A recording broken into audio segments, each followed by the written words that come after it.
నమస్కారం. ఘంటారావానికి స్వాగతం. ముందుగా ప్రధాన అంశాలు. దీర్ఘకాలికంగా విధులకు దూరంగా ఉన్న ఉపాధ్యాయులపై వేటు. భువనగిరిలో 16 మంది టీచర్లను సర్వీస్ నుంచి తొలగింపు.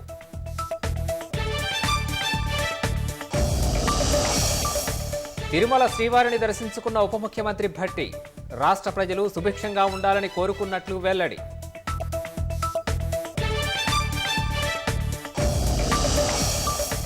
2025ను సంస్కరణల ఏడాదిగా ప్రకటించిన రక్షణ శాఖ. త్రివిధ దళాల మధ్య భాగస్వామ్యాన్ని పెంపొందించేలా కార్యాచరణ.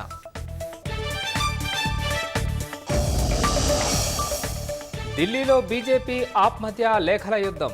అసెంబ్లీ ఎన్నికల్లో గెలిపే లక్ష్యంగా పరస్పర విమర్శలు.